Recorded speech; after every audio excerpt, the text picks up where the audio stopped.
Ya, oke. Mohon maaf tadi teknis sekali, Kak Lina. Suara saya bisa didengar jelas, Kak Lina?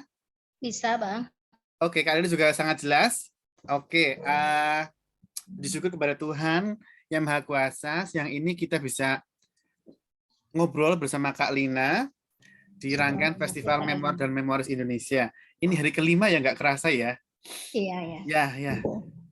Terima kasih teman-teman yang telah mendukung acara ini. Kita membahas sebuah buku memoir yang ditulis oleh seorang perempuan hebat, yang tangguh, tapi sangat jujur mengungkapkan kesedihannya. Tapi dengan menulis itu, Kak Lina merasa lega, plong, dan memiliki kekuatan hingga bisa bahagia dengan caranya yang sederhana. Nah, ini judul buku yang sangat keren. Bahagia itu sederhana, memoir ibu muda meraih cinta. Cinta yang seperti apa yang diraih dan sebagainya. Kita akan ngobrol perjalanan Kak Sri Ulina Ginting untuk berbagi kepada kita proses menulisnya, awal mula kenal Diomedia ya kan ya dulu ya. Nah, sampai akhirnya menulis memoaran gitu kan, seri kan banyak sekali ya. Paketnya sudah sampai belum? Yang mananya, Bang? Paket. Paket. Udah. Oh, lupa ya. saya, Bang. Habis saya sakit itu banyak lupanya. Udah itu berat badan pun naik. Alhamdulillah naik, berarti artinya tambah sehat. Tapi tenaganya berkurang, Bang. Oh, gitu. Itu pula masih tahap penyembuhan lah. Iya.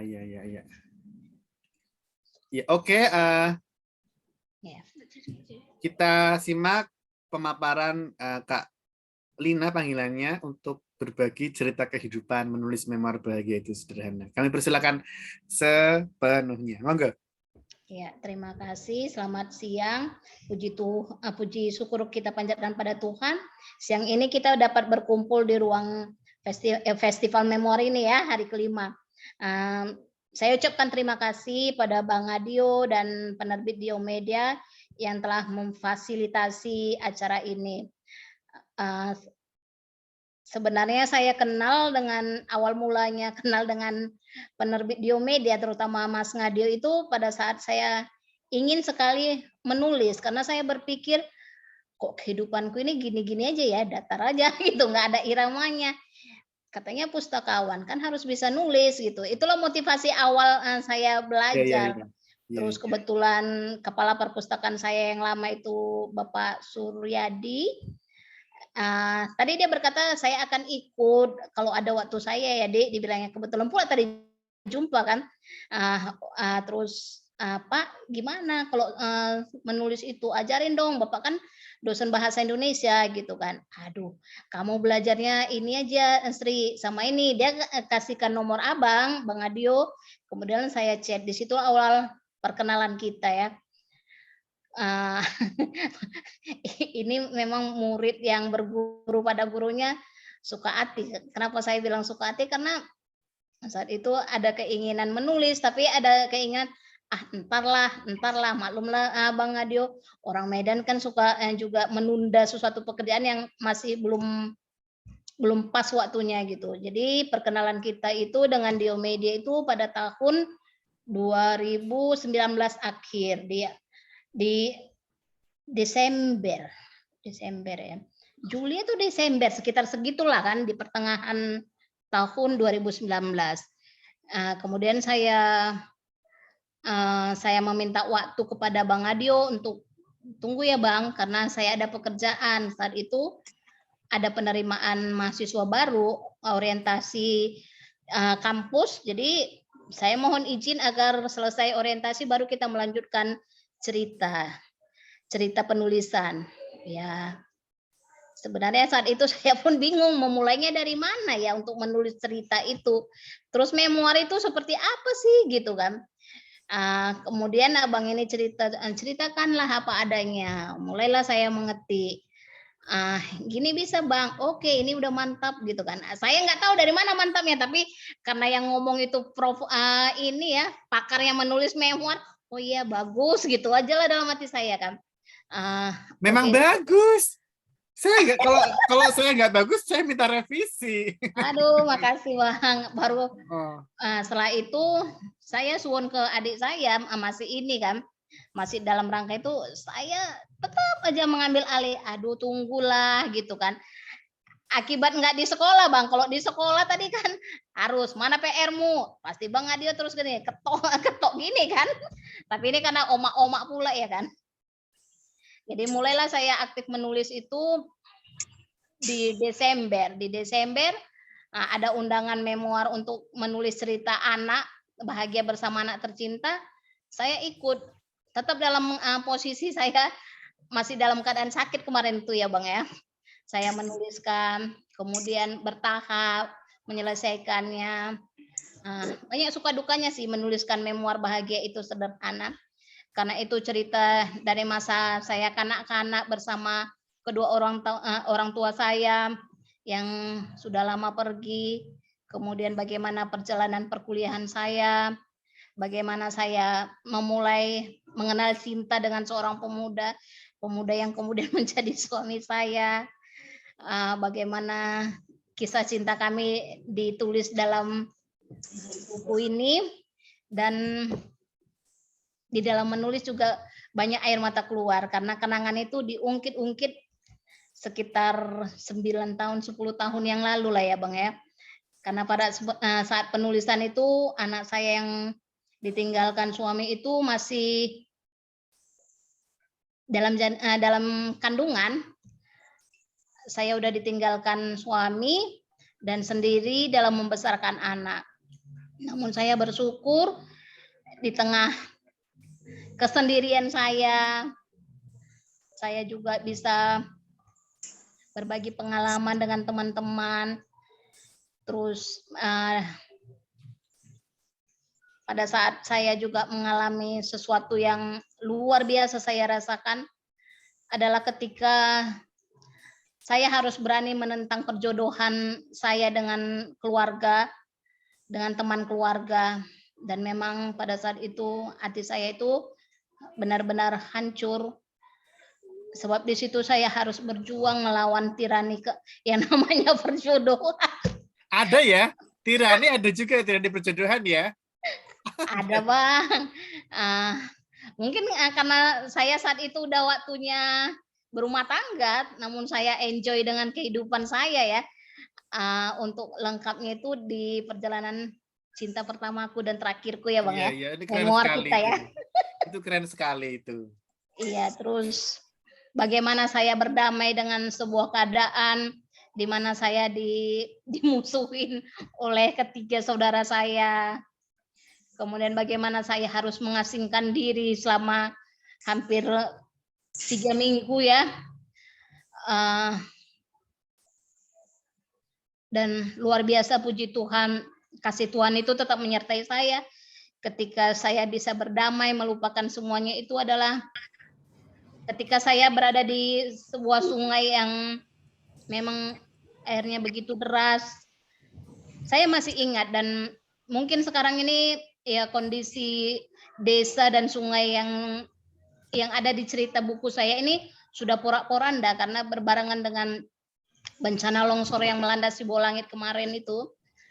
Jadi disitulah saya bisa berdamai bahwa Tuhan itu menerima bagaimanapun kondisi kita. Kenapa sih keluarga tidak bisa menerima kondisiku yang menolak untuk dijodohkan dengan orang yang tidak saya sukain? Terus luar biasa saya dibentuk di situ untuk mengasihi orang-orang yang tidak menyukai saya.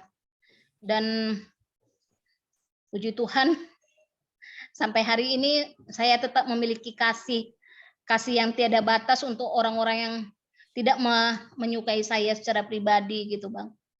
Terus kemudian saya berjumpa dengan suami saya, menikah, dan dalam pernikahan kami itu Tuhan juga berbicara lain.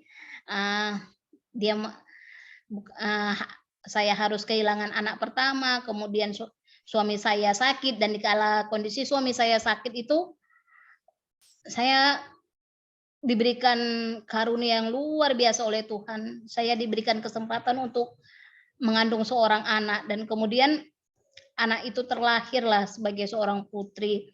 Ya, di dalam perjalanan membesarkannya juga saya bersyukur ada keluarga yang selalu menopang saya, mendukung dalam doa, menasehati, hingga saya bisa bertahan sampai saat ini.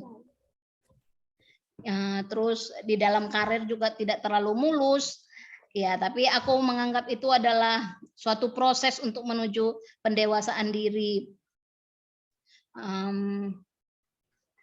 Harapanku sih,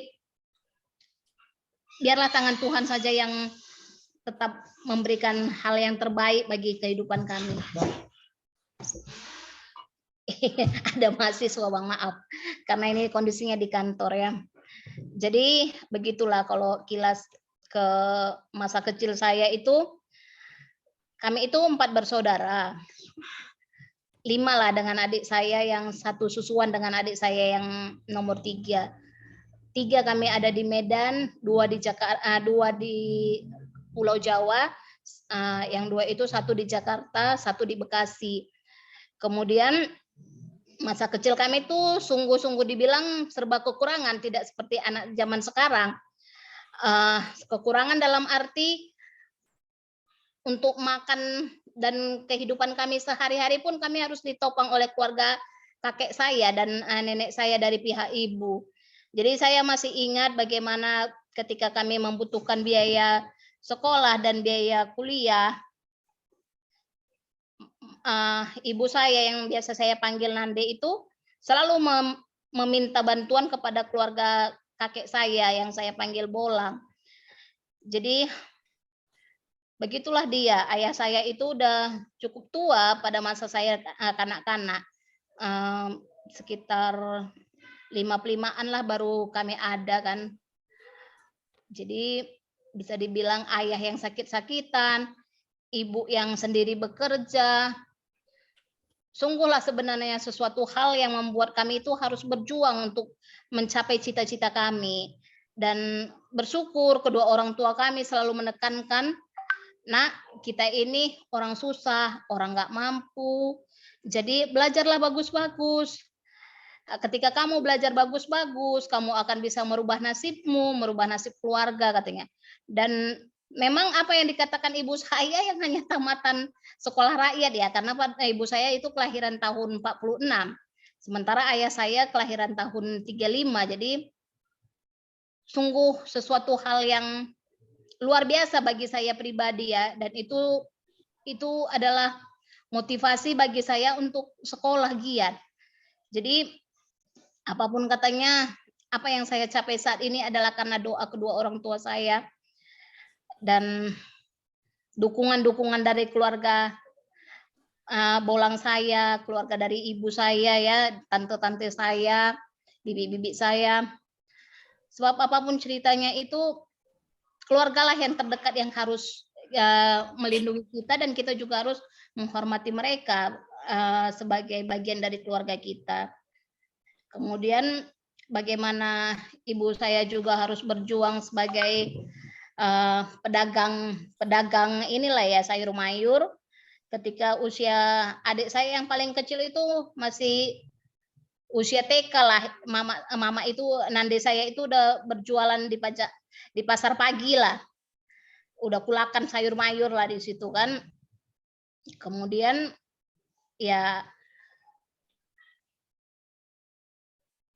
itulah namanya takdir ya Pak, Bang Nadio, teman-teman. Dokter juga memvonis Nande saya itu, ibu saya itu menderita diabetes. Hancur memang hati ibu saya Nande saat itu, karena masa dulu pengobatan diabetes belumlah secanggih, sehebat yang sekarang ini ya. Jadi itulah dia selalu meminta, "Belajarlah bagus-bagus, Nak. Taulah diri.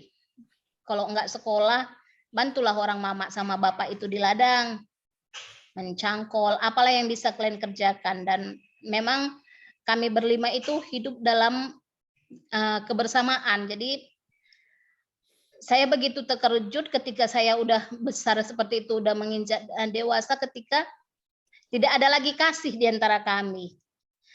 Itu mungkin akibat orang tua juga sudah pergi ya. Jadi nggak ada lagi yang bisa mengikat anak-anak itu dalam suatu lingkaran kasih, sehingga kami terpecah ketika saya dewasa. Ya itulah saya ceritakan di buku ini, bagaimana saya harus menentang tirani perjodohan itu tadi.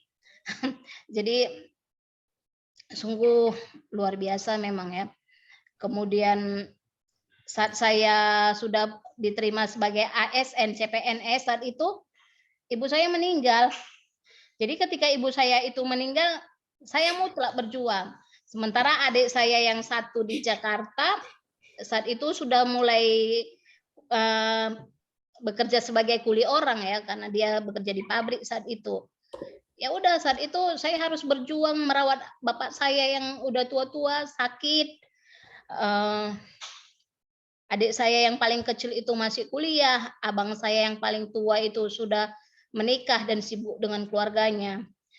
Jadi saat itu memang jika tidak ada iman kita dan ketakwaan kita kepada Tuhan, kita nggak akan bisa melaluinya. Saat itu ya mau tidak mau, tugas sebagai ibu rumah tangga itu udah saya jalanin, saya lakukan dengan sepenuh hati. 3 tahun kemudian bapak menyusul ibu.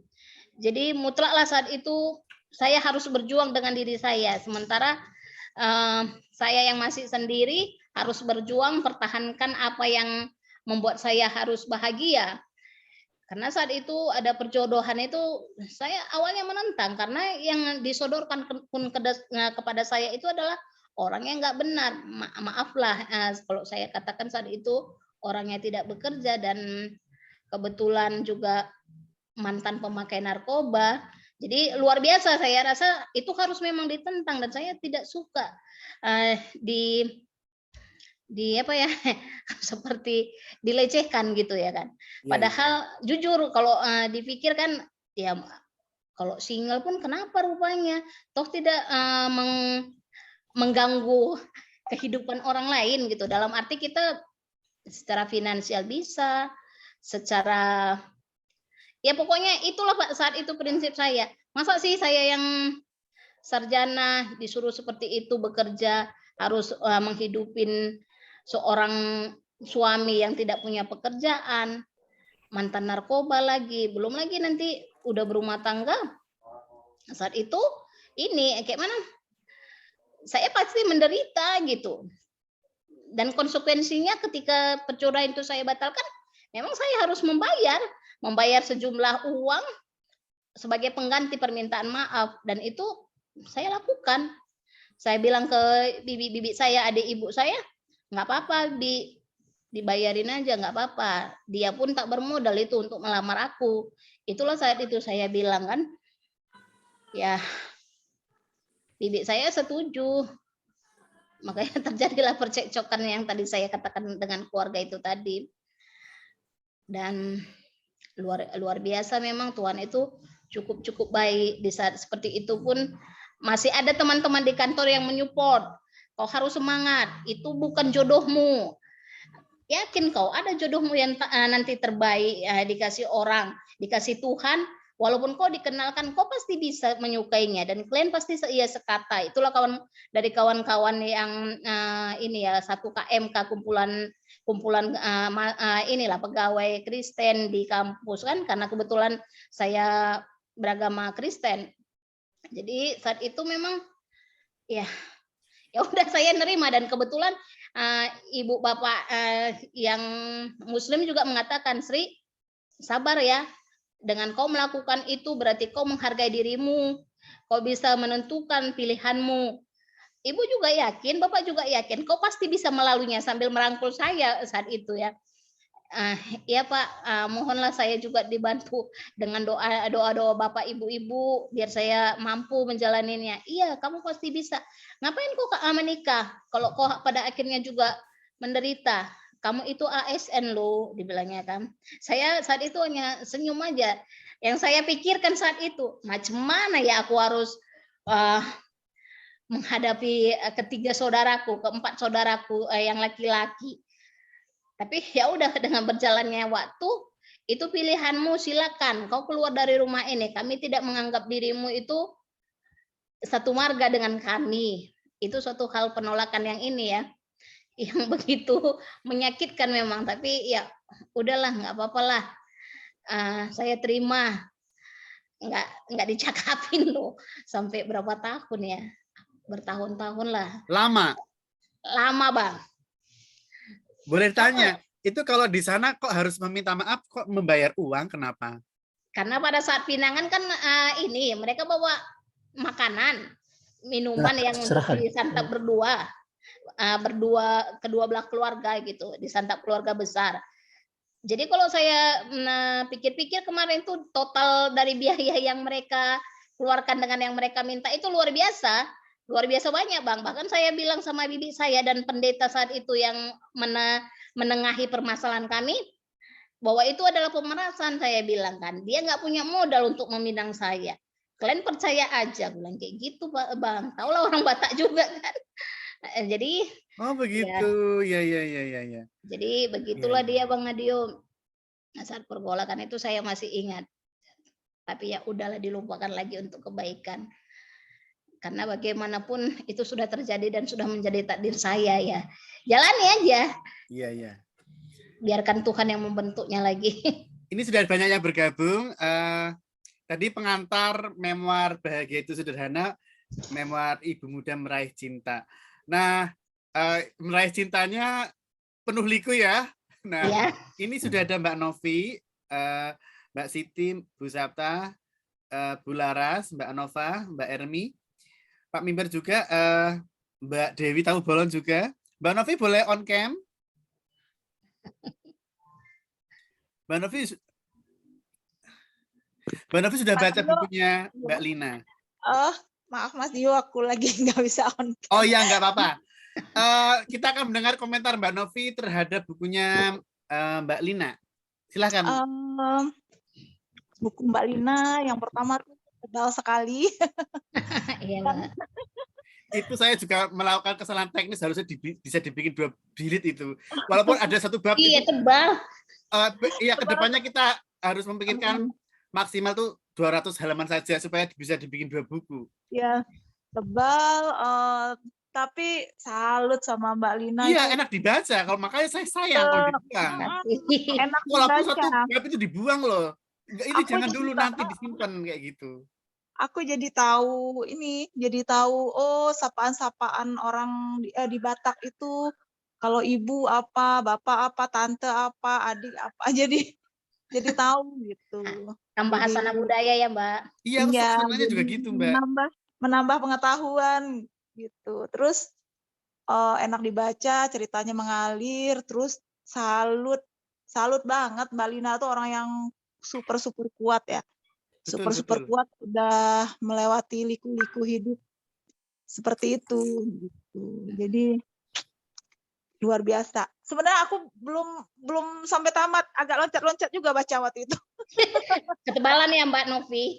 Aku agak loncat-loncat juga bacanya gitu. Pas pengen tahu pas nikahnya Mbak Lina, terus pas lahiran, terus awal-awal aku baca.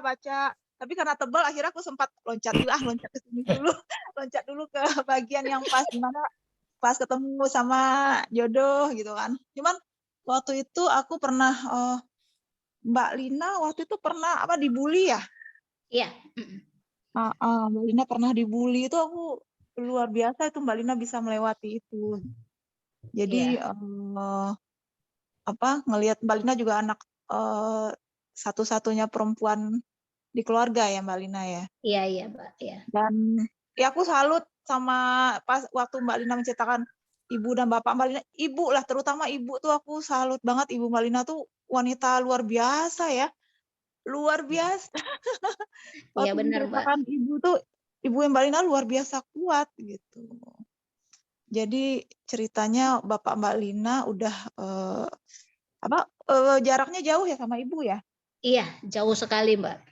Jauh sekali jaraknya, dan ibu Mbak Lina tuh luar biasa itu merawat Bapak Bapak, itu. iya. Salut banget aku lihat Ibu Mbak Lina wanita yang sangat tangguh, luar biasa kuat, dan Mbak Lina juga luar biasa, wanita yang luar biasa. Jadi aku waktu membaca itu, aduh Mbak Lina nih orang sosok yang sangat-sangat menginspirasi nih. Jadi ketangguhannya, keteguhannya, terus semangatnya untuk meraih pendidikan setinggi-tingginya, terus meraih cita-citanya akhirnya bisa jadi ASN gitu ya. Itu Iya. luar biasa, sangat menginspirasi. Iya. Patut dicontoh, Mbak. Bukunya Iya. sangat menginspirasi. Makasih, Mbak. Nah, aku dulu jadi waktu baca, aku sampai kadang aku ngerasa ya udah pernah juga mengalami liku-liku gitu. Aku ngerasa ya Allah ternyata ya aku kadang ngerasain aku ngerasa kadang apa yang aku lalui udah berat, ternyata waktu Ada baca kisah Mbak Lina belum ada apanya, belum ada apa-apa dibanding Mbak Lina gitu. Jadi emang benar-benar di situ aku ngerasa ternyata ada perempuan yang setangguh ini gitu. aduh. Apalagi sekarang Mbak Lina single parent ya. Iya, benar, Bu. Jadi Tadi ikut, ya? Iya, Mana putrinya? jadi udah saat sibuk dengan dunianya. Biasa gadget.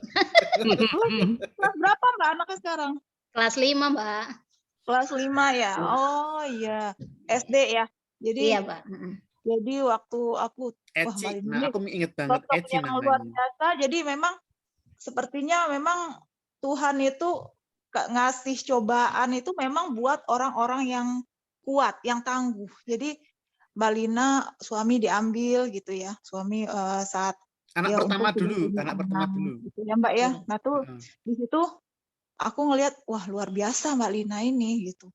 Udah melewati banyak liku-likunya. Ternyata saat udah menikah juga ternyata suami diambil juga gitu. Jadi dan sekarang survive bisa jadi ibu yang baik buat anak Mbak Lina gitu. Jadi Amin, amin. benar-benar ya aku kalau udah melihat wanita yang seperti ini aku salut banget, salut banget. Wanita kuat, wanita tangguh luar biasa gitu. Amin, amin, Mbak. Makasih, Mbak. Iya, jadi sangat menginspirasi Mbak. Semua Mbak. Walaupun aku emang karena sangat tebal, jadi emang aku nggak baca semuanya, tapi di bagian poin-poin pentingnya ya aku baca dari situ. Ya Mbak Lina nih wanita yang luar biasa gitu. Dan sekarang ya patut menginspirasi kita semua lah. Jadi emang untuk memoir tunggal ini sangat-sangat menginspirasi ya.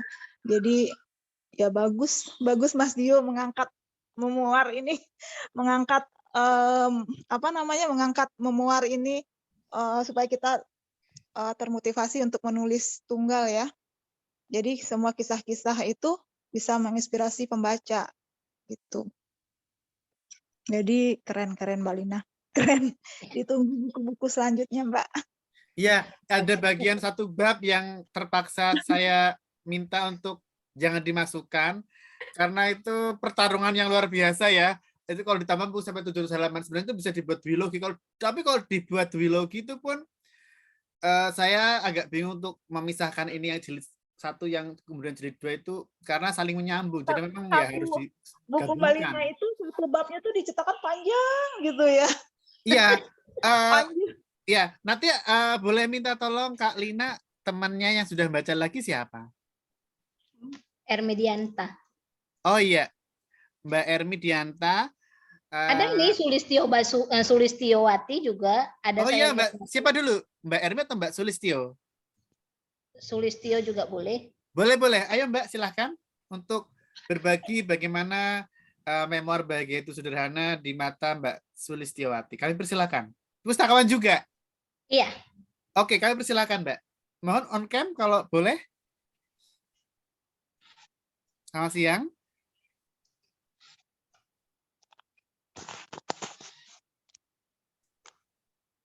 Atau Mbak Ermi dulu?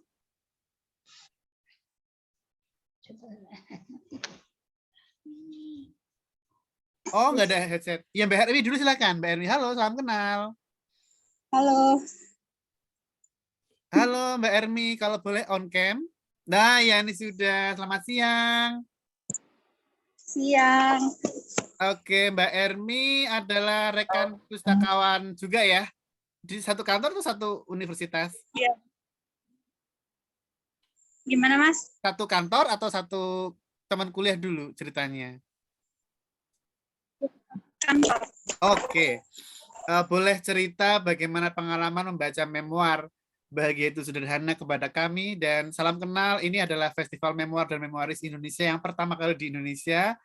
Kami mengucapkan terima kasih, sebuah kehormatan Mbak Ermi dan juga teman-teman berkenan hadir. Mohon bercerita kepada kami pembacaan Mbak Ermi untuk memoir Kak Lina. Silakan. Ya, terima kasih untuk kesempatannya. Mohon maaf ya, di sini agak berisik.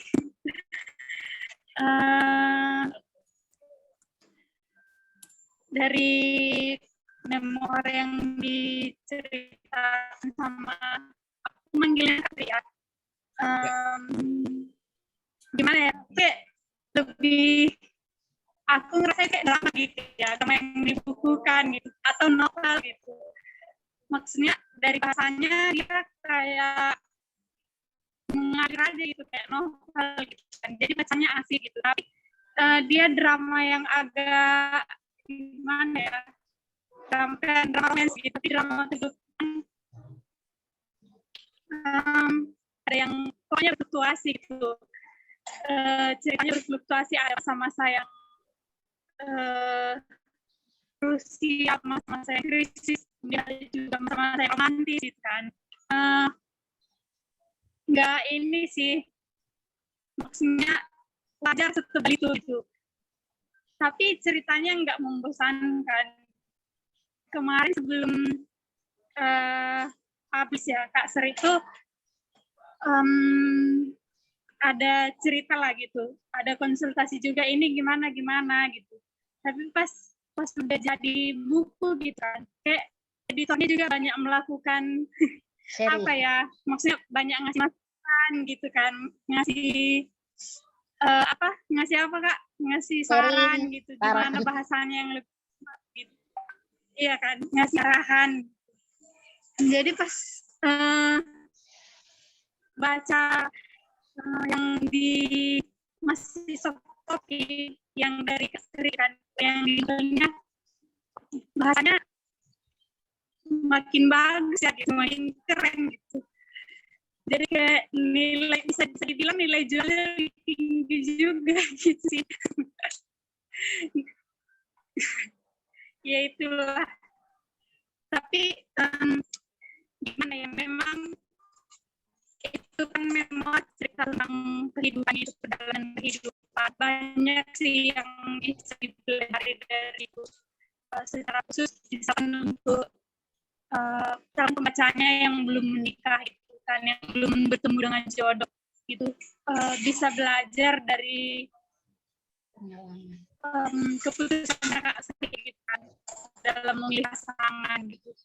Yang pertama, kakak ini nggak terima aja gitu kan dengan perjodohan yang ketika menurutnya itu bukan sesuatu yang tepat gitu. Dia bisa dengan berani mengatakan tidak kalau memang itu enggak. Tegas nah, ya. Kemudian juga Kak Sri tegas ya. Iya, tegas. Iya, tegas dia, Mas. Terus dua, ketika ketemu sama bapak gitu kan, sama abang.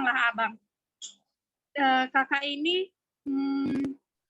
gimana ya, sangat mengedepankan spiritualitas gitu. Jadi dia kalau misalkan nggak bisa diajak gereja gitu kan Kak Sri Kristen dia nggak maksudnya dia nggak suka gitu kalau nggak spiritualitasnya nggak terbangun hubungan mereka gitu.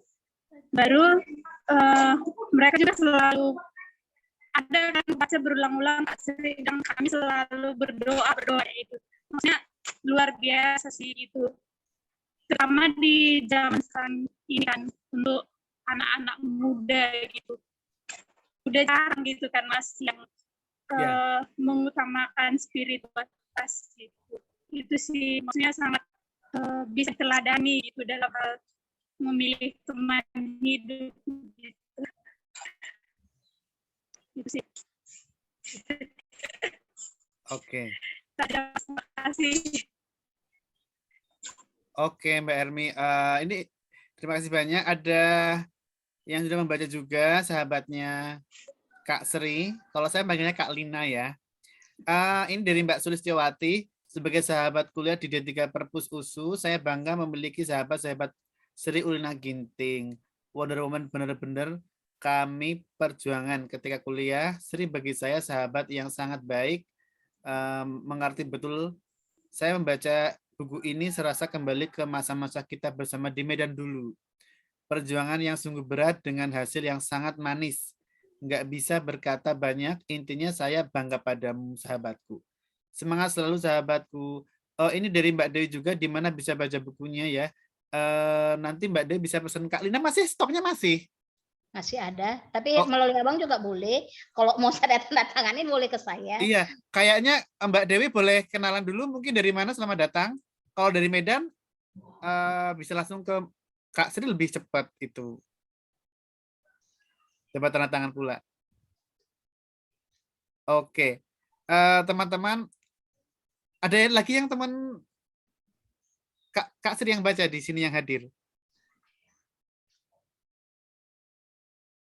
Nanti kita persilakan dulu. Nanti teman-teman boleh tanya. Nah, saya ingin pertama kali nerima naskah Kak Sri ini kok panjang, kemudian habis itu sempat berhenti ya? Iya. Lama ya? Iya.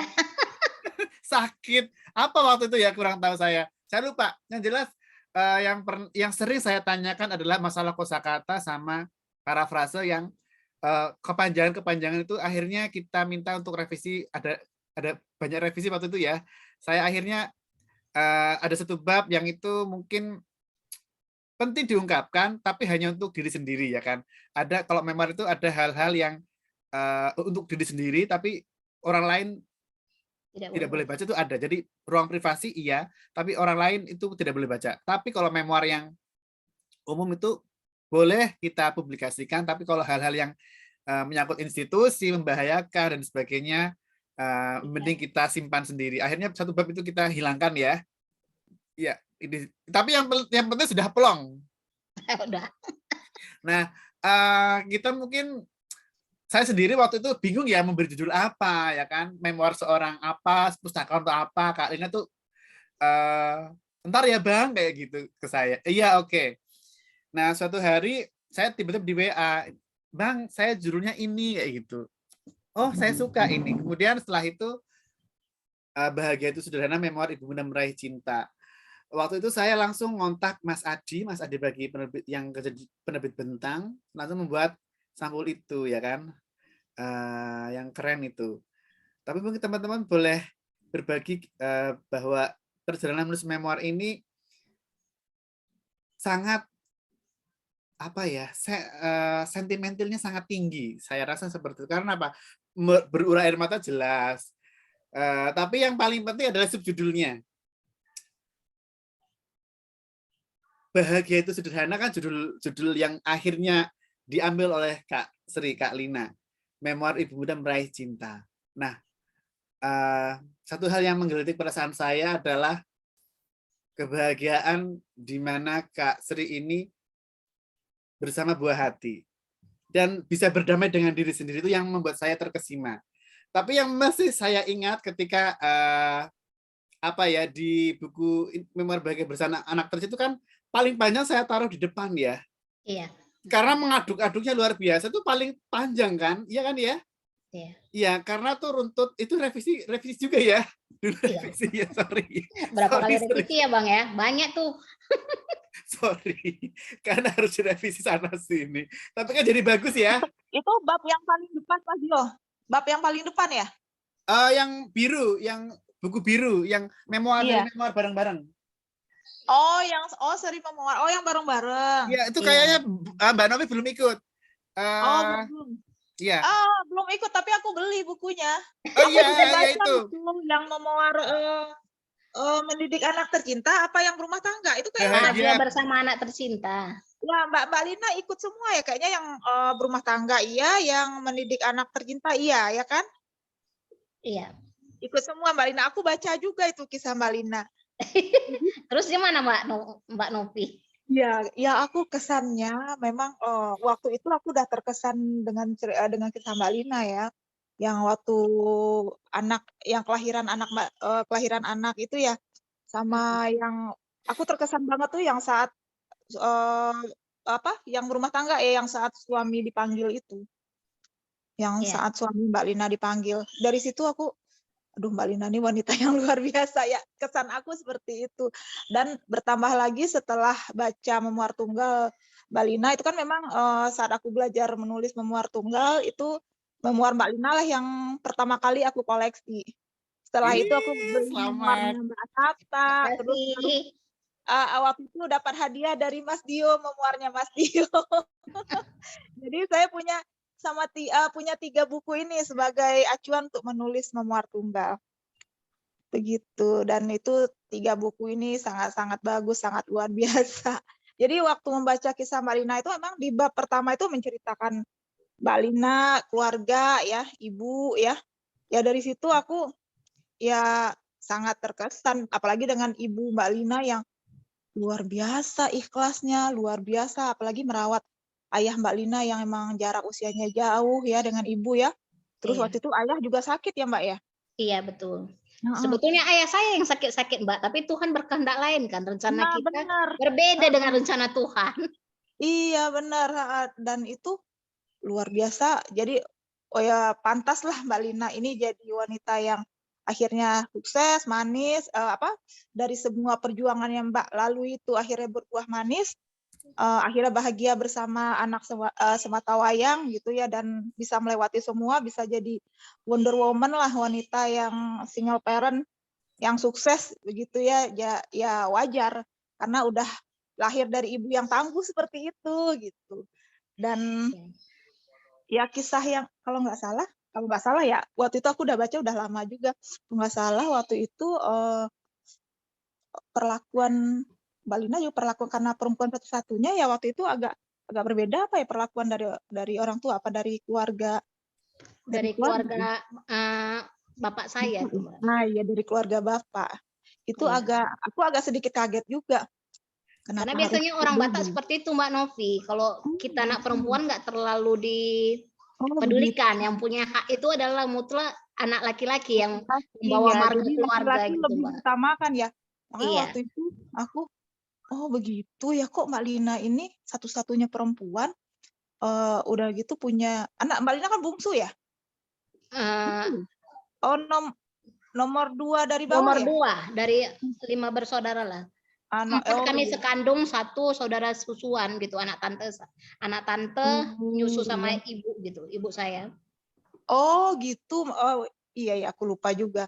Jadi agak-agak kaget juga dengan, kok perlakuan keluarga berbeda sama laki-laki dan perempuan begitu. Iya. Jadi agak kaget juga. Namun Mbak Linanya karena pinter dan bisa berjuang untuk jadi yang terbaik terus ya prestasinya gitu, sampai akhirnya bisa kuliah di USU dan akhirnya bisa jadi ASN gitu. Aku ya luar biasa, salut pokoknya. Luar biasa Tuhan memberikan itu Mbak. Kalau kita manusia kan nggak ada apa-apanya Mbak dibandingkan Tuhan kan. Benar. Berilah ini ya keteguhan, ketangguhan gitu ya.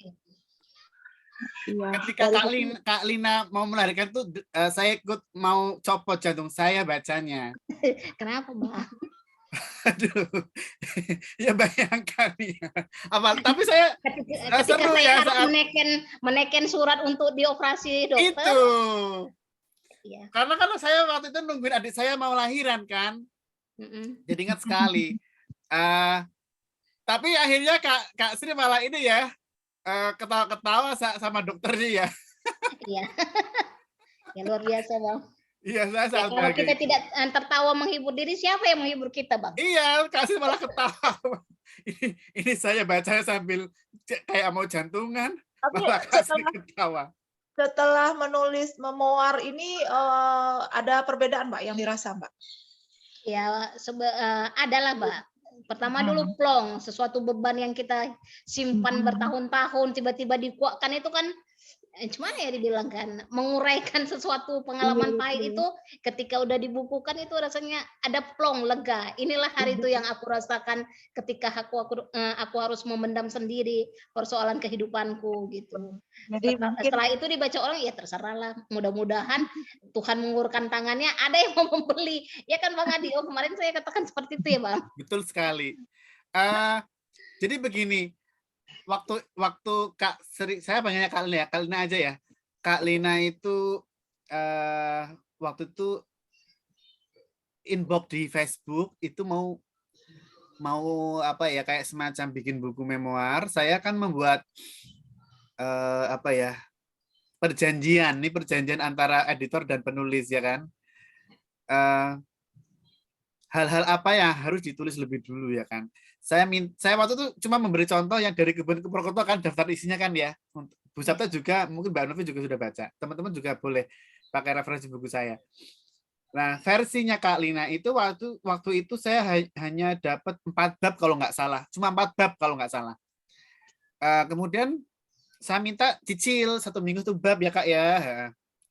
Awal-awal tuh lancar, awal-awal ngumpulin. Habis itu, Bang saya sakit. Oh iya, jadi dulu enggak apa-apa. Terus saya tunggu sampai 6 bulan kalau nggak salah, lebih kayaknya ya. Lebih ya, lebih Bang. Setahun ya mungkin apa ya. 6 bulanan lah. 6 bulanan ya. Pokoknya setelah itu saya mau nagih, harus berani saya tagih. Karena orang sudah berjanji kepada saya. Jadi baru 4 bab kalau nggak salah. Saya waktu itu minta revisi ulang dan sebagainya. Karena sekali nulis, Kak Lina tidak bisa berhenti. Nah, mungkin teman-teman boleh bertanya, saya pun pribadi ingin menanyakan ulang. Sebenarnya cocok menulis genre memoir ini karena mungkin sudah bertemu puluhan tahun di memori bawah sadar ya. Di memori bawah sadar bahwa beban pahit kehidupan manusia itu kalau di memori bawah sadar diungkapkan, itu memang mengikis kimiawi jiwa kita. Proses kimiawi yang sangat pahit itu terkikis. Dan kita memang menjadi ringan, menjadi plong dan sebagainya itu betul. Saya pun merasakan itu ya, di buku semacam-macam ada di buku dari Kebun ke Purwokerto itu saya ada banyak bab yang harus saya simpan sendiri. Dan juga buku lain memoir saya punya ada 2, itu ya hanya untuk pribadi. Siapapun nggak boleh baca. Saya ingin menulis untuk diri sendiri. Sebenarnya menulis untuk terapi seperti itu. Tadi saya ingin menyambung pertanyaan yang sebelumnya. Akhirnya punya ide bikin judul itu dari mana? Bahagia itu sederhana dan memoir ibu muda meraih cinta. Mungkin teman-teman ingin tahu. Akhirnya nemu judul itu. Waktu itu kan saya bingung ini dikasih judul apa. Bentar ya Bang, kan dia. Silakan ini dibalik pembuatan judul itu. Ya silakan teman-teman. Ini saya juga ingin tahu, waktu saya nggak nanya kok bisa diberi judul itu kan ya, aku nggak nanya alasannya kenapa enggak. Oh, saya langsung cocok saja. Nanti Kak Lina kesempatan menjelaskan. Silakan. Oh iya, dari judulan itu ada beberapa ya. Abang A menolak kan. Aku dalam hatiku gini, aduh, buset, ini nggak ngerti dia mama yang disuruhnya. Iya ya, sorry ya. Banyak yang saya. Aku maklum Bang, karena itu adalah hak profesi seorang penerbit juga ya kan. Masa sih yang nulis penulis yang buat judul penerbit kan Bang, nggak cocok kan. Aduh, ada berapa hari itu kemarin.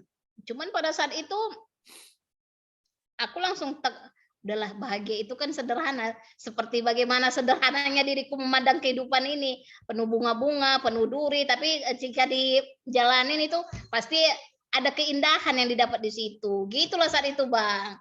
Kalau enggak kan saat itu, 3 kali ditolak, sedih kali. Iya. Sampai aku berpikirkan, ya udah nanti kalau ini ditolak udah Bang nggak ada judul memoirnya itu aja kemarin itu Bang. Jadi balik lagi lah bahwa kebahagiaan itu adalah sederhana. Terus saat itu aku juga harus berkutat, dibaca ulang lagi. Apa ya, bahagia itu sederhana. Seperti gini cocok lah. Aku kan masih ibu-ibu ini. Memang dalam usia muda juga ya. Makanya dibuat itulah Bang. Karena berpikir di dalam sesuatu kepahitan itu pasti ada kebahagiaan yang tersembunyi gitu. Yang penting ya kita pandai-pandai bersyukur lah. Itulah dia, Bang. Iya. Ada 4 kali ya ditolak. Aduh, 4 kali ditolak sama penonton. Teman-teman yang belum lihat sampulnya, ini sampulnya saya ingin perlihatkan. Sebentar, saya ingin perlihatkan sampulnya.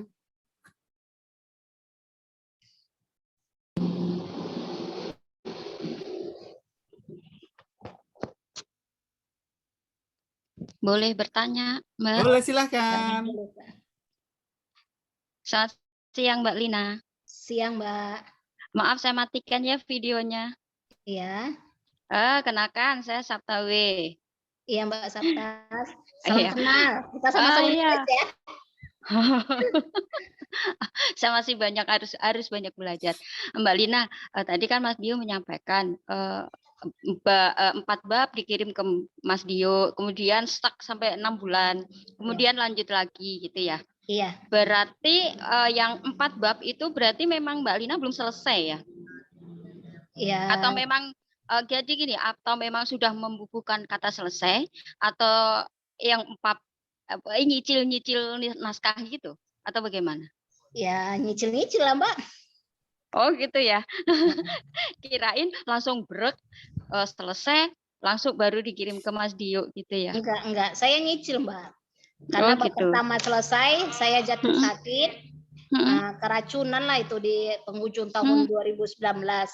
Kemudian kondisi belum fit, jatuhlah ke corona ya, pandemi. Nah, disitulah saya mulai karena ada catatan WFO itu, jadi saya lebih banyak menulis dari rumah. Jadi karena pekerjaan di kampus juga enggak 100% dikerjakan, ya udah. Jadi bisalah dicicil gitu kan. Baru dikirimlah ke penerbit, ke Mas Ngadio. Gitu, Emang ini ya, Mbak, pandemi itu enggak selamanya jelek ya.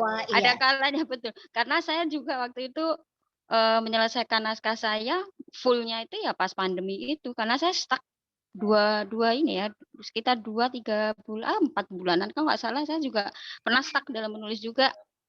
Kemudian saya mulai menulis lagi dan menyelesaikan proyek tunggal saya itu mulai pandemi itu, daripada ngapain nganggur, ada proyek tunggal saya yang belum selesai nih, terbengkalai, akhirnya ya udah lanjut kejar, selesai akhirnya juga. Ya memang pandemi kadang nggak selamanya ini ya berefek buruk kepada kita. Iya. Kita ambil hikmahnya. Ternyata kita bisa ambil hikmahnya ya. Oke, aduh hebat loh Mbak Lina ini. Benar yang dikatakan Mbak Novi, Wonder Woman. Terima kasih Mbak. Mbak juga hebat, dari cerita ayah bisa menulis kan. Oke, dilanjut Mbak Lina. Makasih. Silakan. Ini covernya bisa kelihatan nggak di share screen? Bisa. Kecil atau besar? Terlalu kecil. Kecil tapi Mas Dio. Oh iya, sebentar.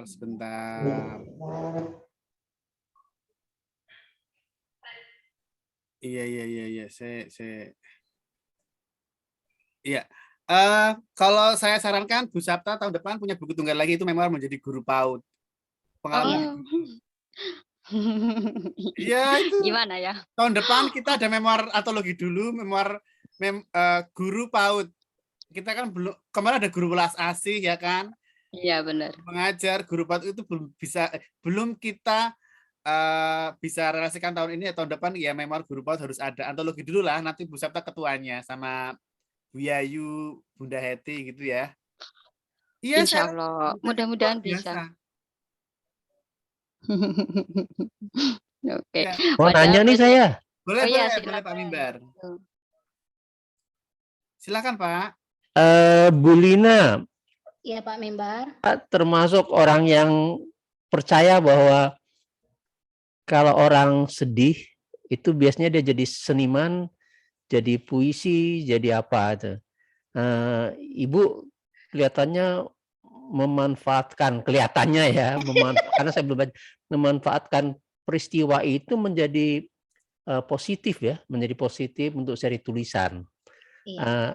Setelah tulisan ini selesai, kemudian badai pun nampaknya juga ada selesai, kira-kira masih ada nggak itu pulse untuk untuk menulis lagi? Adalah Pak. Masih Tapi ya? belum ada yang pingin ditulis. Sebetulnya ada Pak, karena kebetulan kemarin saya kena pandemi COVID itu kena ke saya. Sebetulnya saya pingin sekali menulis, tapi saya berpikir kalau saya menulis itu dengan fakta yang sebenarnya berarti saya mengkritik pemerintah. Itu juga yang saya takutkan. Itu yang saya takutkan. Kalau enggak, saya pingin menulis itu sebetulnya. Bagaimana melewati ketika sakit corona itu. Tapi memang yang saya takutkan saya bisa menyenggol ke pemerintahan. Jadi nggak berani lah Pak, karena menulis memoir itu kan pribadi, itu berdasarkan jujur. fakta pengalaman kita kan gitu. Iya. Mungkin yang lainnya nanti Pak. Oke, terima kasih. Iya. Oh, aku penasaran Kak Lina, sebelum menulis memoir tunggal ini, sebelumnya pernah menulis memoir tidak? Tidak, Bang. Setelah jumpa dengan dirimu lah aku menulis. Cocok dengan menulis memoir ya? Pula, ya kan? Cocok. Cocok. Senanglah saya. Satu lagi Kak, nanti teman-teman boleh ikut menyambung pertanyaan saya. Kak Lina merasa bahwa menceritakan pengalaman pribadi atau pengalaman kisah hidup yang telah dibukukan dengan luar biasa itu awal pertama kali menulis itu langsung jadi atau langsung ada yang dihapus dan sebagainya? Gimana tuh perjalanannya? Ya balik lagi ya Bang ya, sebetulnya ada juga yang dihapus beberapa, takutnya menyinggung seseorang, seperti yang saya katakan tadi, menyinggung pribadi orang itu kan nggak enak, 2 kali dibenci orang kan nggak enak kan Bang. Jadi ya adalah yang dihapus, diulang lagi, diedit lagi, dan kebetulan saya bersyukur Tuhan itu memberikan orang-orang di sekeliling saya welcome terhadap persoalan saya. Ya salah satu yang suka membaca itu adalah adik saya tadi, Ermidianta. Dek, coba kau baca dulu ini tulisan kakak. Oke Kak, katanya kayak gitu kan. Kak, ini terlalu menyerempet loh. Kena orang nanti bisa 2 kali kejadian kakak dibenci orang katanya kan. Walaupun sebenarnya fakta yang kakak ungkapkan itu benar-benar nyata gitu. Jadi ya pastilah ya Bang ya. Karena itu tadi kan pernah saya bilang kan, Bang, apakah semuanya bisa diungkap, sesuatu yang bisa menimbulkan masalah di kemudian hari bagaimana? Itu black memoir Abang bilang kalau nggak salah kemarin itu ya. Black memoir namanya. Ya, makanya Abang bilang nggak usah Kak, tapi supaya lega dituliskan aja semua, nanti kita edit lagi gitu. Di pengeditan aja kita bersama dengan Abang aku merasa ada 3 kali ya pengeditan itu ya kan Bang. Black itu, memoir. Ya, jadi ada black memoir adalah ketika kita menulis memoir, tapi memoir itu harus kita hapus, tidak dipublikasikan. Tapi kita simpan saja. Jadi kita supaya plong, mengkritik, mengapa, mungkin kita mohon maaf semua orang pasti punya pernah dibully atau apa, menimbulkan rasa dendam, itu hal yang wajar. Kalau kita mengungkapkannya, kita kan jadi plong. Nah, hal-hal ini kan nanti malah bersih tegang, namanya black memoir. Kita harus menyimpannya sendiri. Jadi kita edit, kita nggak masukin itu. Namanya black memoir. Iya. Banyak loh Bang, yang seperti itu kemarin itu kan kita simpan. Enggak jadi kita Tapi lega ya? Lega. Banget. Lega sekali. Bahkan sekarang kalau ditanya lagi diceritakan ulang, sepertinya lebih enak baca bukunya lah, dibilang kayak gitu daripada nginget lagi. Karena udah lupa begitu di ini kan udah lupa semua. Iya, karena betul. Saya juga gitu. Iya, saya sama merasakan hal yang sama. Dari keperluan itu banyak yang dibuang, 600 hampir 700 itu, tapi editor saya ini harus dibuang karena sensitif, ini gini kayak gitu. Saya pernah diteror ya di WA, di satu WA. Waktu itu belum terbit bukunya. Gini ya katakanlah. Saya tidak menjawab, itu tidak saya masukkan kok ya. Gitu, karena orang yang pernah saya tulis itu tiba-tiba pernah ketemu di sebuah resto, terus nyapa langsung kayak gini, saya bersama kakak saya nggak ngerespon. Kayak gitu. Terus teman saya ada yang bilang, kamu ditulis loh sama Mas Dio, kayak gitu. Bapaknya nggak terima kan ya. Itu. Nah, bagian-bagian itu saya. Berarti sama ya. Sama ya, memang ada beberapa, memang harusnya seperti itu ya, demi bagusnya penerbit dan demi keamanan yang kemarin saya bilang itu ya Mas Dio, ya, demi keamanan sebuah buku ya kita menghindari hal-hal yang nantinya bermasalah seperti itu. Ya, Kayak saya cukuplah Mbak kita yang Lina, saya tahu. juga Ya. betul, cukup saya Cukuplah. kita saja yang tahu. Betul. Tapi kita Ya. harus menuliskannya supaya plong. Iya, iya.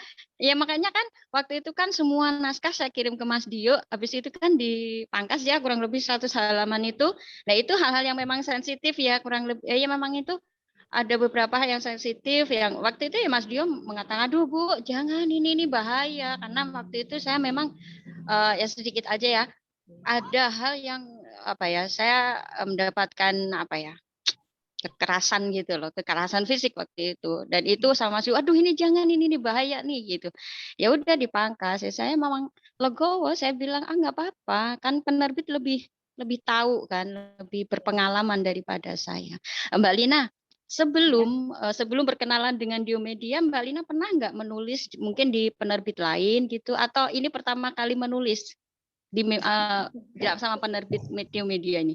Ini baru pertama kali bersama penerbit Diomedia. Oh, sama berarti ya. Saya Iya. mengenal dunia literasi itu pertama kali ya di Diomedia dan sampai sekarang kayaknya saya belum pernah ya sama penerbit lain. Kecuali waktu itu ada sih tawaran. Jadi sama guru-guru gitu ada sebuah majalah Malibu, majalah literasi guru gitu. Tapi kita nulisnya bareng-bareng seperti apa sih Mas Dio?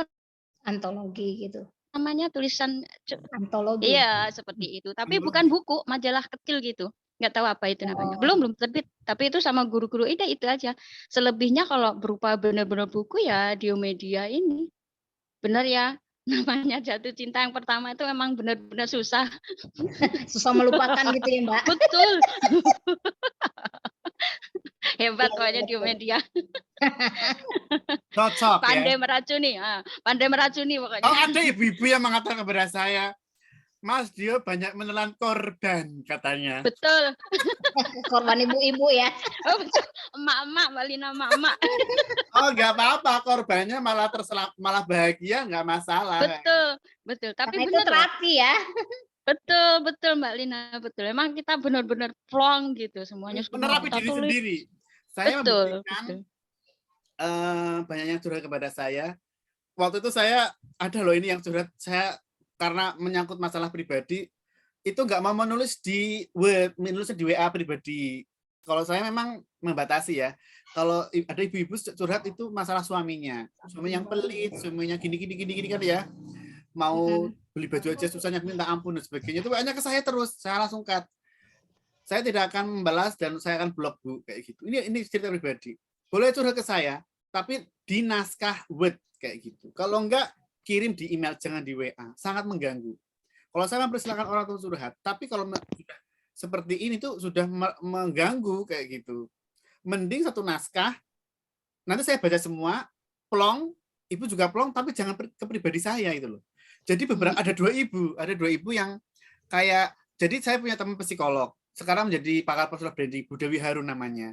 Dia akhirnya tidak praktik psikolog karena dibuntuti oleh kliennya. Karena curhat terus dulu. Jadi kayak gitu ada. Dan saya memang sudah mengkat dua ibu-ibu. Karena curhatnya sangat pribadi dan ke saya. Dan saya kan nggak mau terlibat, ya kan? Betul. Ada. Ini yang pertama. Berarti Mas Dio ya seperti psikolog. Nah, tapi kurang lebih seperti itulah. Ya. Ada ibu pun nangis dari jam 10 sampai jam 1 misal menceritakan suaminya yang meninggal di kapal kemudian transit di Singapura baru jenazahnya baru sampai seminggu ke rumah duka itu ada nangis dari jam 10 sampai jam 1 cerita awal mula ketemu dan sebagainya itu ada itu saya cut. Kenapa? Mengganggu aktivitas saya malah lebih senang orang curhat itu dengan tertulis. Saya lebih senang seperti itu. Tapi di naskah, karena kan tujuan saya adalah dia sebagai seorang memoaris. Awal-awal saya pandu masih mengelak dalam arti masih mengelak. Berarti nggak mau saya waktu itu ini nggak bisa diarahkan apa ya? Apa ngotot pengen curhat. Tapi kalau seperti ini ya saya nggak mau, lebih baik ditulis kayak gitu. Saya lebih senang seperti itu. karena yang tulis akan abadi. Dan dia kalau orang curhat dengan menulis diri sendiri itu sebenarnya tubuh, sebenarnya kan kita merekam proses tubuh ya, tubuh kita kan merekam peristiwa, rambut kita, mata kita, telinga kita, jari kita itu kan merekam peristiwa yang kita alami, dan itu akan bercerita dengan sendirinya, nggak bisa berhenti. Kayak Kak Lina atau siapapun ketika menuliskan masa lalu itu tidak akan pernah berhenti. Berhenti jika sudah plong. Nah, saya ingin seperti itu, tapi ya baru 2 ya yang saya mohon maaf saya harus memberikan treatment saya blog itu karena tidak mau diarahkan. Ada baru 2, masuk baru 2 Mas. Baru 2. Oh, nanti berarti pengen nambah lagi ya. Oh enggak. Ini supaya karena begini, kan saya nggak mau diganggu enggak. Tapi kalau yang wajar-wajar saja, oke lah. Betul. Tapi kalau sudah sangat pribadi, ini wah ini sekelas psikolog pun ada yang sampai terganggu. Saya bukan psikolog kan ya, mantan psikolog sekarang dia larinya ke pengembangan diri, ke personal branding. Dulu praktik psikologi dulu di kantor. Mas, saya tuh pernah seperti itu Mas, kayak gitu. Jadi nggak tenang kayak gitu. Oh iya bener ya, bener, jadi nggak tenang. Arahan kita ingin menstabilkan malah mengganggu diri kita sendiri ya kan. Nah, Kak Lina ini on the right track, jadi di jalan yang benar, dan kita telah menyaksikan bahwa menulis memoir itu membuat bahagia dan bisa meraih cinta. Monggo yang lain.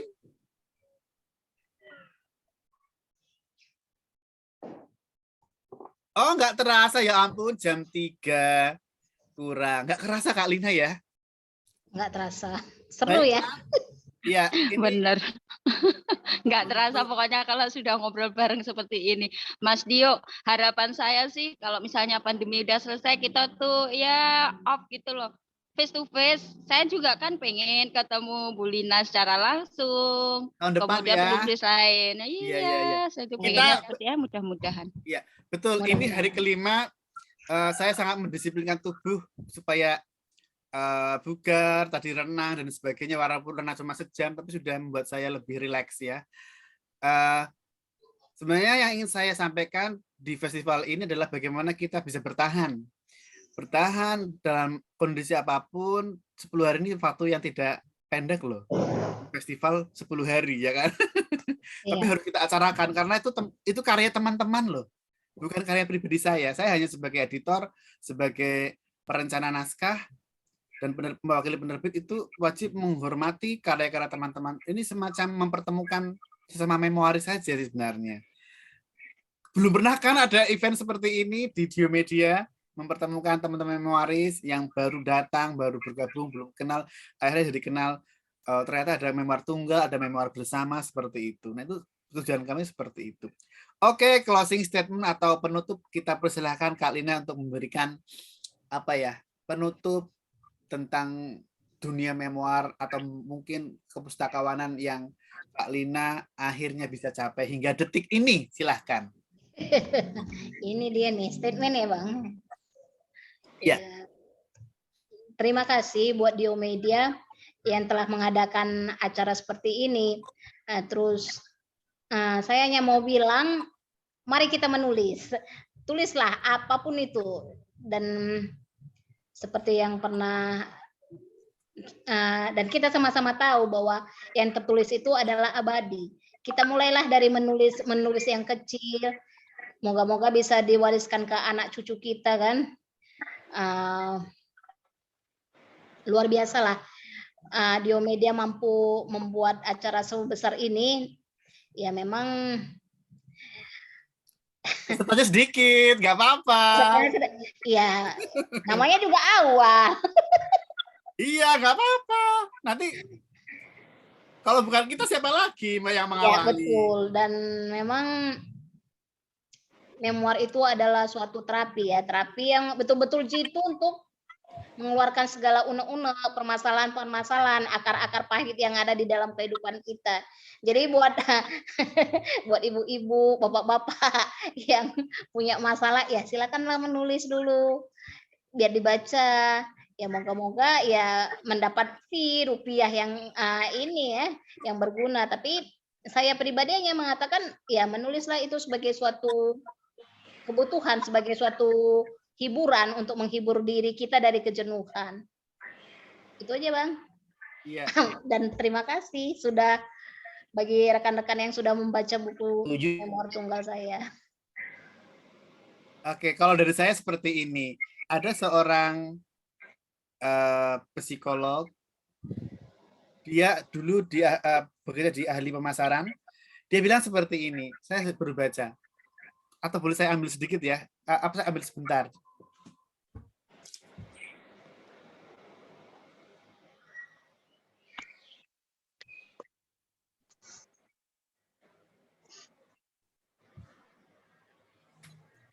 Ya.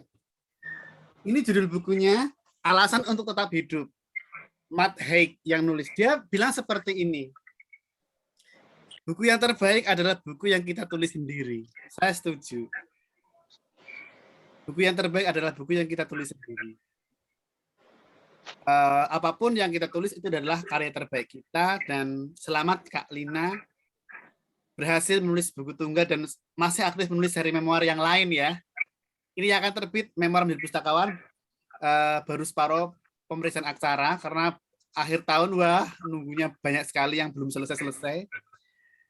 Beberapa sudah terbit dan saya ucapkan juga yang lain sedang menulis memoir tunggal ataupun memoir bersama sambil ikut ngomong cucu seperti Pak Mimbar atau aktivitas apapun, tempatkan menulis, tempatkan membaca, itu akan menghibur diri kita. Betul, betul. Ya. Ada yang ingin menambahkan mungkin kalau Pak Mimbar bagaimana menulis memoir ini? Semuanya ya, ikut ya sambil menutup. Ya, silakan Pak Mimbar. Ya, seperti mewakili sebenarnya hampir setiap orang saya lihat itu ada kalanya dia seperti dikucilkan. Dan celakanya kalau kita itu dalam keadaan susah itu datangnya satu batalion digugurkan, satu ditembak, batalion resimen datang. Jadi artinya kayaknya kadang-kadang kesusahan itu datangnya seperti banjir ya. Tapi nanti juga ada saatnya juga kesusahan itu akan habis juga. Dan ini yang saya lihat dari Ibu Lina ini, walaupun saya belum baca bukunya. Itu saja, terima kasih. Oke, kalau dari Mbak Nova?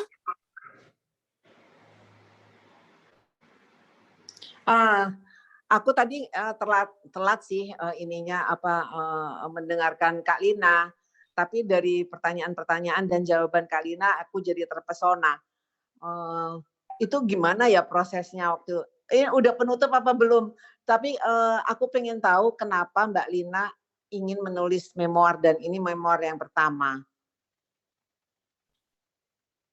Ya, pertama dulu ingin menulis itu gini, membuang waktu jenuh. Karena gimana pun ya daripada kita bergosip kan, menceritain orang, baguslah kita menulis kan gitu.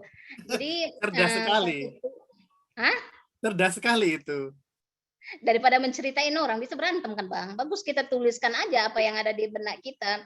Itulah awal mulanya pingin ikut menulis. Terus yang kedua ya masa pustakawan nggak bisa nulis sih gitu, paling tidak cerita-cerita kecil dulu gitulah dulu ini keinginan gitu Bang. Jadi itu tadi dikenalkan dan bertanya, tempat saya bertanya itu dulu bekas kepala perpustakaan kami Pak Suryadi, saya bertanya, Pak ajarin dong aku nulis gitu. Aduh Sri, kau kok ngajarin, minta ajarin sama aku katanya gitu kan. Ini nih ada nomor recommended dari Bapak. Dia memberikan nomor Bang Adio. Coba chat aja, dapat nomor dari Pak Suryadi, bilang aja nanti gitu kan. Saya chat, terus saya tanya lagi balik bos saya tuh, Pak kira-kira Sri itu nulis apa ya gitu. Aduh banyak cerita yang kau bisa tulis, dia bilangnya kan. Cobalah Sri ini kan ceritakan masa-masa kita dulu bekerja, dia bilangnya kan. Ya nanti menyerempet juga Pak, kena nanti lembaga. Awak bilang, saya bilang gitu kan. Dari situlah bermulanya dari keinginan pingin nulis, pingin memberikan sesuatu yang bisa dibaca orang lain, gitu dia Mbak. Jadi itulah awal mulanya. Daripada bergosip awak, baguslah awak nulis, pikir gitu kan. Oke, itu. Itu kalau Mbak Oke. Amelia. Mbak Amelia. Mbak Lauren, salam kenal. Ini belum pernah bersapa dengan kita. Bapak itu, Bang. Oh, Bapak, mohon maaf. Pak Lauren. Kalau Laura ya, cewek ya. Lauren cowok ya. Aduh, sorry. Salam kenal, Bapak. Bu Sabta, gimana untuk penutup ini? Menulis memo atau gimana? Ya, pokoknya menulis aja, benar kata Mbak Lina, pokoknya harus menulis deh, karena memang menulis itu menyembuhkan, benar sekali itu, menulis itu menyembuhkan, dan seperti kemarin saya bilang bahwa tulisan atau buku itu seperti ibaratnya seperti prasasti ya, bukti bahwa kita pernah ada, kita pernah melangkah sejauh ini dan kita sampai di titik sekarang ini, dan itu kan kita tidak mungkin kembali ke masa itu. Untuk kembali ke masa itu ya melalui bacaan-bacaan yang sudah pernah kita tulis itu tadi, naskahnya itu tadi. Horas Mbak Lina. Arti Horas itu apa Mbak Lina? Horas sebenarnya artinya apa Kak? Kak Lina? Baik-baik gitu. Horas itu gitu. Suku kita Batak. Kalau kami sendiri, saya kan suku Karo, majua-jua. Istilahnya ya salam sehat, senang, bahagia gitu. Bukan Mauliate ya? Iya. Mauliate kan ada? Ada, baik sekali gitu. Jadi saya harus gimana nih? Horas, Mauliate atau apa nih? Sama aja ya. Sama aja Mbak, yang penting sehat-sehat lah kita. Oke, Horas, Mbak Lina. Mbak Horas semuanya. Amelia dari nongol itu sudah nulis memoir juga. Besok jadi moderator yang bincang memoir menjadi mahasiswa baru kisah Kiko awal kuliah. Itu di komen dulu memang Kiko saat awal kuliah kayak asal ketawa-ketawa. Halo Mbak Amel. Mikrofonnya mohon dihidupkan. Oh iya, selamat sore semua. Selamat sore Mas Tio, Kak Lina. Salam kenal ya. Iya, salam kenal Kak Amel. Lina. Ya maaf tadi dipanggil, saya sambil denger ini. Sambil ketiduran. Iya. Bagaimana pengalaman menulis memoir untuk penutup kita hari ini? Pengalaman menulis memoir ya. Sebelumnya sebentar sedikit ya, Mas Tio ya. Kak Sri Ulina. Jadi walaupun saya belum baca, nanti tapi saya pengen baca itu memoirnya. Lebih kurang mungkin karena saya asli dari sana juga Kak Sri. Ya Medan ya. Saya Horas Medan. Horas Medan. Ya bukan dari Medan, saya dari Binjai ya Kak Sri. Oh gitu caranya. Ya, saya dari Binjai, orang tua di sana. Jadi saya baca kemarin sekilas, makanya saya pengen ikut untuk bincang-bincang hari ini. Jadi tetap semangat buat Kak Sri. Menulis kalau memang bisa relief ya, bisa mengobati perasaan gitu ya. Itu bagus sekali. Kemudian kalau untuk apa tadi Mas Tio? Statement menulis memoir yang telah Mbak Amelia lakukan itu, menulis memoir sebenarnya apa? Manfaatnya atau Mbak Amelia?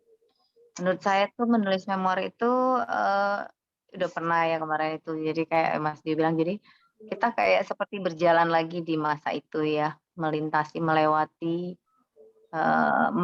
waktu gitu ya, kayak punya mesin waktu, kita masuk, terus kita ngelihat lagi waktu itu perasaan kita seperti apa, gambaran kita seperti apa, terus dan menurut saya dulu itu mungkin kita nggak kepikiran gitu bahwa kita bisa ternyata mengingat secara detail peristiwa itu gitu, perasaan, peristiwa waktu demi waktu namanya ya, rangkaian waktu itu seperti apa gitu, itu ternyata kita ingat gitu. Kalau kita menulis memoir itu jadi kita ingat lagi dan kita bisa menuliskan itu. Jadi memang menulis memoir ini menurut saya itu menulis yang paling bisa kita lakukan itu dengan lebih mudah. Kalau menurut saya lebih mudah dalam artian karena itu peristiwa sudah kita lewati ya. Untuk mungkin kalau Kak Sri mungkin ada yang peristiwa-peristiwa yang mungkin tidak mengenakan, mungkin seperti itu ya. Nah itu bisa jadi penguatan lah sebenarnya ya, bahwa kita bisa melalui itu semua itu. Yang benar kata Kak Sri tadi, karena bantuan dari Tuhan ya, karena kasihnya gitu kan. Heeh. Iya.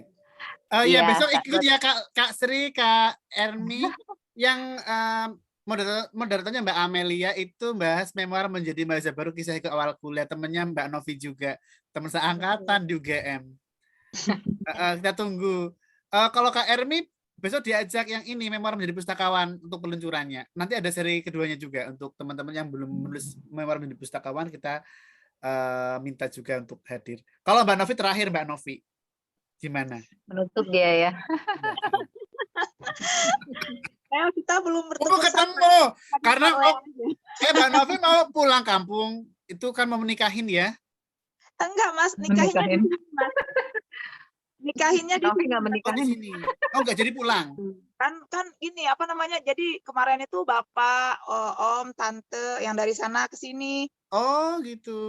Ya, masih lamaran sih, Adek tanggal 11 itu lamaran, nikahnya nanti tanggal 19 Maret. Cuma karena saya udah nggak punya mama, jadi dan Adek kebetulan dapat orang sini. Ya, jadi karena Adek dapat orang sini, jadi diputuskan nikahnya di sini aja daripada repot saya sekeluarga bawa ini berlima anggotanya bawa lagi ke sana gitu kan. Terus sama adik saya ya daripada saya bawa banyak orang dari sini pulang kampung, mendingan dari kampung aja yang ke sini gitu. Oh, jadi berarti boleh ke situ ya Mbak Novi ya, kita rame-rame ya Mas Dio ya. Sekalian reuni. benar ya Mbak ya. Iya, jadi ya di zaman pandemi lah Mas Dio dibatasi orangnya. Acara virtual Mbak Novi. Jadi ya udahlah kalau aku yang penting Adek nikah aja begitu. Ya udah lega lah kalau udah nikah. Adek yang paling kecil soalnya. Iya. Ini Mbak Novi pertama kali ikut nulis memoir. Total ada berapa itu? Setopuk banyak banget itu. Total berapa ya? Ada 16 Mas. Masya Allah. 16 itu ikut sama Diomedia semua. Terus ada ikut lagi sama penerbit lain. Pertama tuh sebelum sama Diomedia tuh satu antologi puisi aja satu. Terbanyak di Diomedia. Iya 16 itu sama Diomedia. Iya keren ya. Luar biasa. Itu aku suka ditaruh di meja cantik. Terus Mbak Novi kan suka pernah bikin craft itu kan cantik. Aku suka. Iya itu. Statement terakhir menulis memoir itu menurut Mbak Novi. Iya, ya sama seperti apa kata Amel tadi. Jadi kalau menurut aku menulis memoir itu memberikan kebahagiaan, membiarkan jiwa kita berpendar,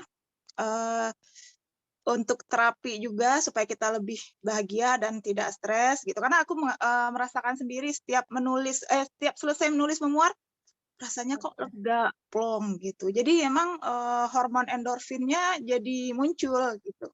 Jadi alhamdulillah yang aku rasakan setiap kali menulis memoir itu memang kebahagiaan. Jadi buat aku sih ini kayak aku udah ke psikolog atau psikiater. Tapi kalau diri kita ya, tapi diri kita sendiri.